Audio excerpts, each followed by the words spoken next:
Senator Kennedy to kick us off. Thank you, Madam Chair. Judge Dudick, did I say that name right? That's correct, Senator. All right, what's the warrant requirement?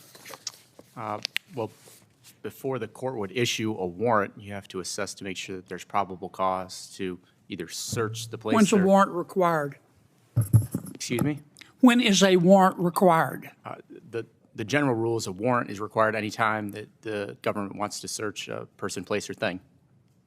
Could you speak into the mic? Oh, I'm sorry, Senator. Yeah, I said the backdrop rule is that a warrant is required anytime the government wants to search a person, place, or a thing. And to arrest you, right? There are some exceptions to that, but generally, yes. Okay. And there are exceptions to the warrant requirement for searching and arresting people, are they not? Are there not? Yes, Senator, there are. Okay. Suppose the Florida Supreme Court ruled that here in Florida, we're not going to recognize any exceptions to the warrant requirement. You have to have a warrant to search someone, and you have to have a warrant to arrest someone. Mm-hmm. No exceptions. Can the Florida Supreme Court do that? Well, Senator, under the Supremacy Clause, they'd be bound by what the Fourth Amendment dictates. Of course, they're free to make their own requirements as it. What if the Florida Supreme Court did it under the Florida Constitution and not the federal Constitution? Well, they would still, Senator, have to apply with what the federal Constitution said. No, they wouldn't. Under the Supremacy Clause. Do you know what adequate and independent state grounds means? Sure. Of course, I would understand that they could have independent and adequate state grounds for state law, but they. No, they don't. As long as you don't take away rights, but add to them, a state can do whatever it wants to under its state constitution, can it? Yes, sir. Yes, but Senator. that's not what you just said. You think the Supremacy Clause applies? The Supremacy Clause applies. Well, you want to change your answer? Senator, I would like to change my answer to the extent that I agree with you that the Florida legislature or Florida could do exactly what you said. I meant in my statement is that. Trust me, it can. Judge Pruitt, I'm sorry, I can't see that far. It's Judge Pratt, Senator. Yes. Judge Pratt, I apologize. I can't see that far.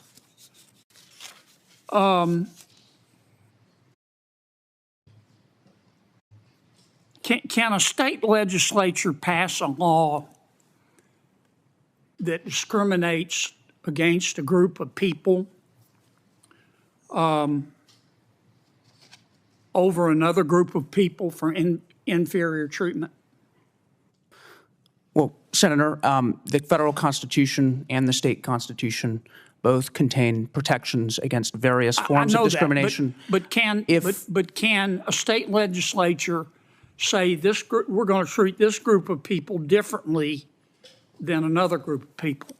So I think, Senator, an example where a legislature could. Tell me first if a state can do that.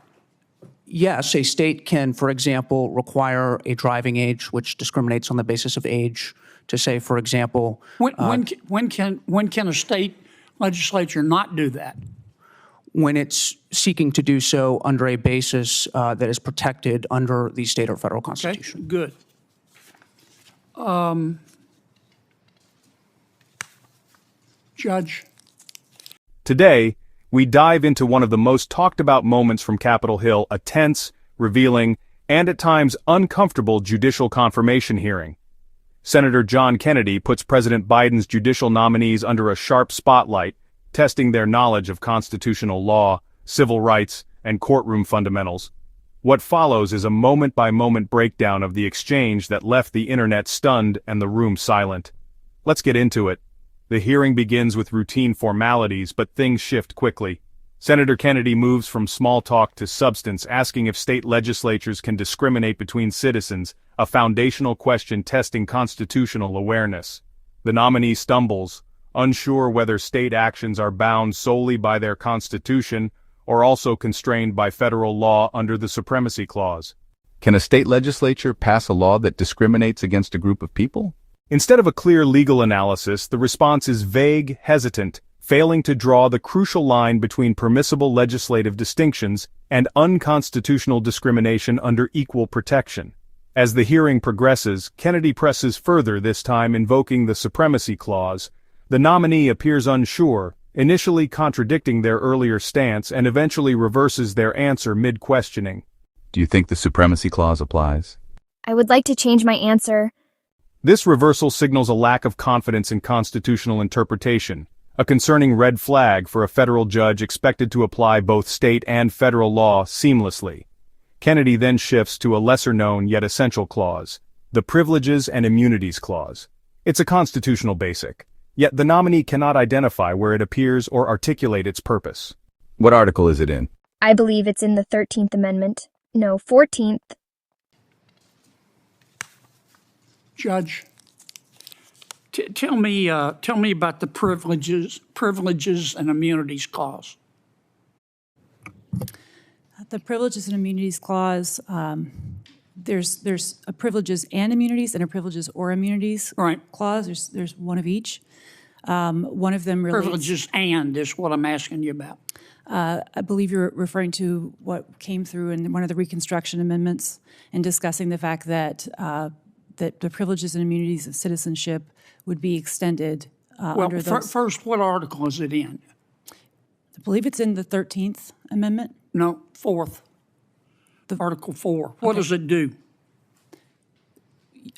Senator, you have pinpointed a question that in my 9 years as a judge, in my decade of private practice before this, my 2 years as a law clerk, my 2 years on law review in law school, including a year as editor-in-chief, didn't ever come up. You tell me you don't know? So it's an interesting question. Yes, and ma'am. I know it's interesting. That's why I asked it. Yes. But you don't know the answer. Just tell me. I got a lot of ground to cover here. I would be very happy to research it. Okay. Do you know what the Privileges or Immunities Clause is? With respect to my answer would be the same on that. You don't know it either. Well, with respect to the privileges and immunities. The clip has since gone viral, and it's clear why. These aren't trick questions. They're foundational legal principles that every sitting judge must know cold. This hearing is more than just a viral moment. It's a sobering reminder of what's at stake when appointing federal judges. The robes they wear are more than ceremonial. They're trusted with the rights, liberties, and lives of the American people. And with that trust comes an expectation, not of perfection, but of preparation. Stay informed, stay engaged, and as always, subscribe for more unfiltered breakdowns straight from the halls of power.